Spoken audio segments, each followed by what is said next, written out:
Welcome back. In this video we're going to be talking about the Pubmed database. Um, Pubmed, as the name would imply, is really oriented more towards medically related publications, but it is really quite a bit broader than that. So I would say, in the biological sciences, if you're doing any kind of lab or bench biology, you're probably going to find sources in PubMed that would be useful for you. So for example, my background is working with plant viruses, which is certainly wouldn't fall under that medical subheading, but as I'll show you in a quick search here, we can easily find lots and lots of articles about plant viruses in PubMed. So bottom line, if it's if you're working in a lab setting, you're probably going to be able to find information related to your topic in PubMed. So let's do a quick search here just to show you what this looks like. And as I mentioned, my background is in the movement of plant viruses, so I'm just going to type that in as a heading.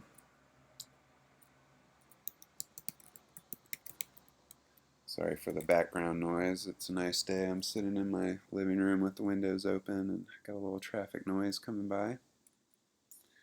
So this is plant virus movement, which is kind of broad in general. With these searches, the more specific you can make them, usually the better. But we'll just see what we get here. All right, so we get a couple of thousand hits, right? So there's definitely a lot of plant-related information, or at least molecular plant-related information here in PubMed. So again, we can limit our searches just like we were doing in the summon search.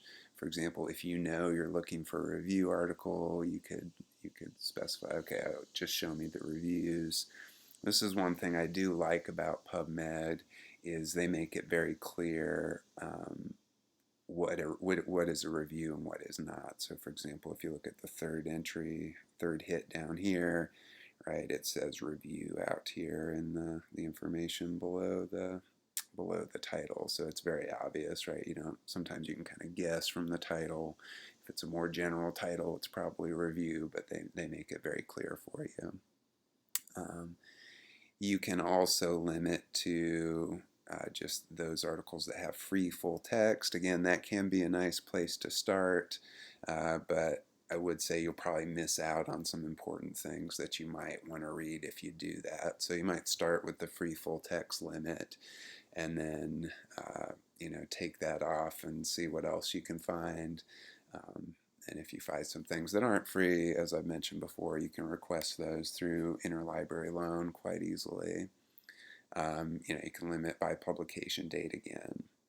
So for our purposes here, I'm not going to apply any of those limits, but just to show you what it looks like when we pull one of these up, let's just say we wanted this review, so that third article there. So here they specify this should be a free article, and we should be able to access it for free.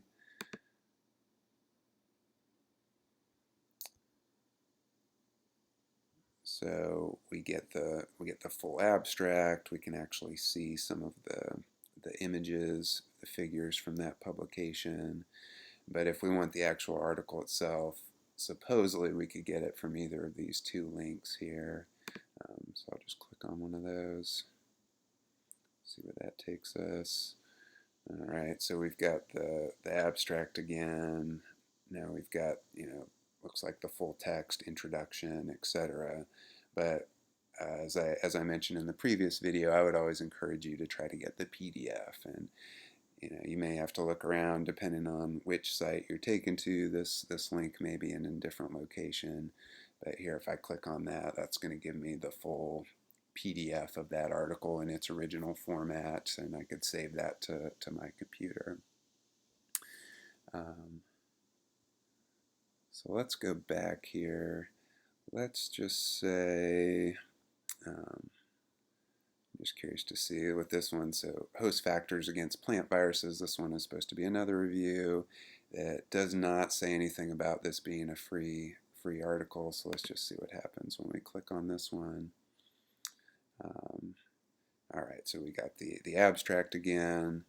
And we do have a link up here for full text, but it doesn't specify that that's free, so let's follow that and see where that takes us.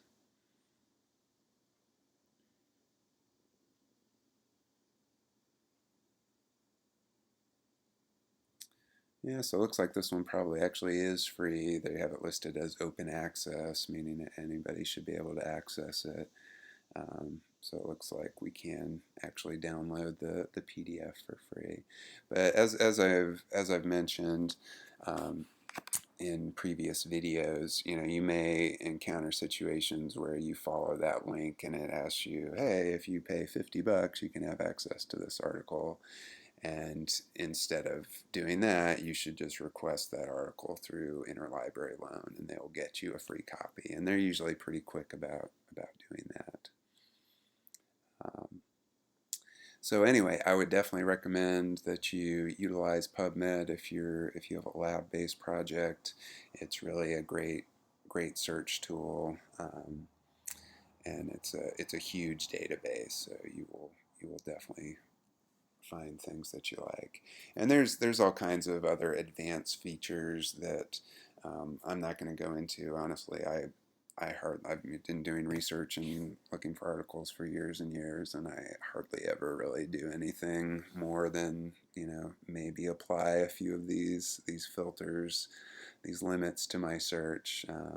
But I don't really tend to use many of the more advanced tools. But you can probably find more information about those elsewhere if that's something you really want to dig into, or if you're really having trouble finding what you're looking for just with the basic searches. So anyway, thanks for following along, and that's all I've got for you for this one.